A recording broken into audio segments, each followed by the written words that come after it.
This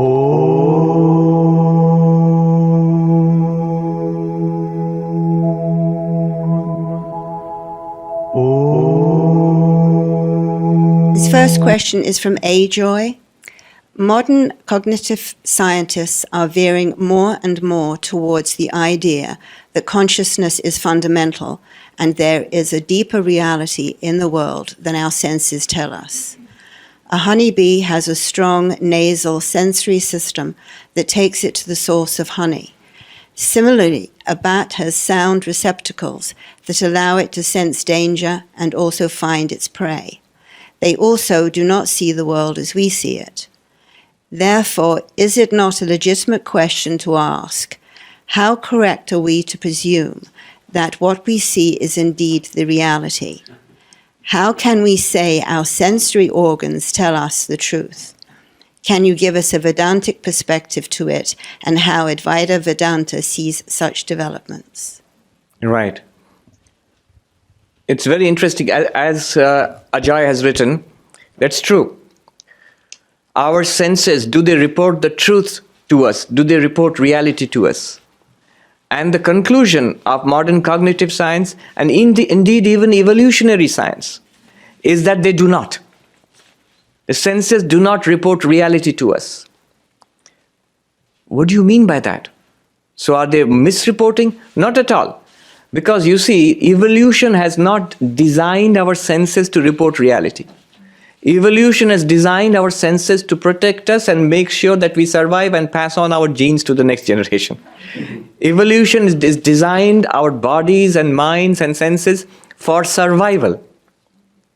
That's the conclusion of Darwinian science. In fact, Darwinian psychology, that's how our mind-body system is designed. These are vehicles for our genes which will be transmitted to the next generation.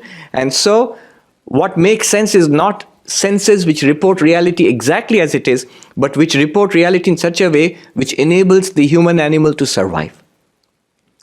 So for example, the classic Vedantic example of seeing a snake in a rope, it's a mistake, but we are prone to similar mistakes. Does that make sense? Yes, it makes sense. Why does that mistake make sense? Because it makes perfect evolutionary sense. It might be a snake, especially in the prehistoric jungles. It could very well be a snake. There were fewer ropes and more snakes around at that time. And it pays to be aware, even if out of 9 out of 10 times it's not a snake. You've just made a mistake, no harm done. But the 10th time when it is really a snake, it saves you from being bitten and killed. So it makes evolutionary sense for your senses to misreport and misconstrue reality if it makes you hyper-aware and more careful about your environment. Recently I was reading how our senses, we like sugar. So we have a tendency for sugar. We like sweet things. Now you might say, how is that good for evolution? Because it's very bad for health. But true, that is true. But it's bad for health in a modern world. Robert Wright, he in his new book, Why Buddhism is True, there he says that imagine where these senses were evolved to help us function in the prehistoric savannas or jungles. Very little sugar was naturally available. And most of it was available in the form of fruits. They were very valued so that you could get your natural sugar directly. Now it's more than available. Everywhere there's sugar. All over, especially in this country. I went to a doctor's chamber in LA, and there was a chart.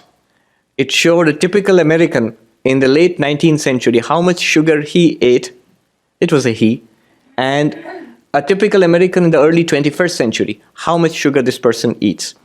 And so the 19th century person is depicted as this farmer holding a pitchfork and wearing a floppy hat and holding a small bag of sugar, a sack of sugar. That's the amount of sugar that person, on the average, ate in 1 year. That bag of sugar. It seems a lot, but it's 1 year. And now fast forward to the 21st century. There's this person who's in an executive suit who could just be walking off Wall Street, maybe a stockbroker or something. And next to him is a dumpster full of sugar. That's the amount of sugar an average American adult eats today. What an enormous difference. And remember, that farmer in the late 19th century worked much harder, was physically active, worked much harder. And this guy is spending most of his time sitting in front of a computer or typing the maximum activities of the fingers, or, updating his Facebook or something. Now, why would our senses do that? But it made evolutionary sense tens of thousands of years ago. Now it does not make sense. It's damaging. But the senses attract us to something which is not actually good for us any longer. So whether it is the sense organs or the motor organs or whichever, they are designed for evolutionary success, not for reporting truth to us. It's interesting that you should mention the bat. The bat is heavily dependent on its sonar and on its like a radar. It sends out pulses of sound and then receives it back and navigates through very skillfully. It sees with sound as if.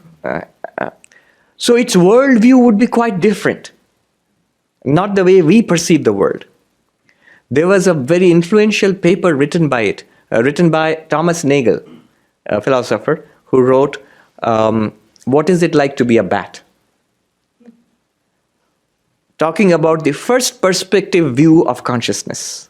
And now there's the whole science of the hard problem of consciousness, which is going on. But that paper was very seminal, very important at that time. And it's available freely on the net.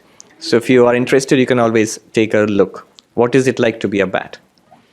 Vedanta fully agrees with this perspective. Robert Wright, who is an evolutionist, a Darwinian, his most recent book, he's an atheist and Darwinian. His most recent book is Why Buddhism is True. And his first chapter is how our senses misrepresent it to us. What Buddhism says about this is exactly what Vedanta says about it. Our minds and senses do not report the world to us accurately. Right? This inaccurate reporting is a vital component of Maya. The world is not revealed to us as it is. One of the major components of Maya, this inaccurate reporting, is what is called the hedonic treadmill. The hedonic treadmill this was well known to the Buddha, well known to the rishis of the Upanishads, is that we always feel our minds misreport the amount of happiness that we are going to get out of a particular activity or something. If I eat this cookie, I feel I'll be very happy. Actually, when you eat the cookie, you're not all that happy. If I take this vacation, I really feel I'll be happy, and aided by the advertisers and everything. If I get the latest gadget, iPhone or something, I feel I'll be really happy. But actually, when you buy it and start using it, you're not that happy. And then quickly the mind, it doesn't say, oh, I misrepresented, there's something wrong with my view of the world. No, it doesn't do that. It quickly moves on to the next thing, saying that if you get that, you will be very happy. This gadget, that house to live in, this relationship, all of that, minds continuously misreport, misjudge. They report more happiness than is actually there. That's what pulls us along. Again, Darwinian sense. Food, reproduction, they're all reported by our minds to be, source of great happiness. Why? That will motivate the animal mind towards that, and that serves nature's purpose, but doesn't serve your purpose. So yes, Vedanta absolutely agrees with that. That's the Vedantic perspective. More and more, I think, it is coming to the Vedantic perspective.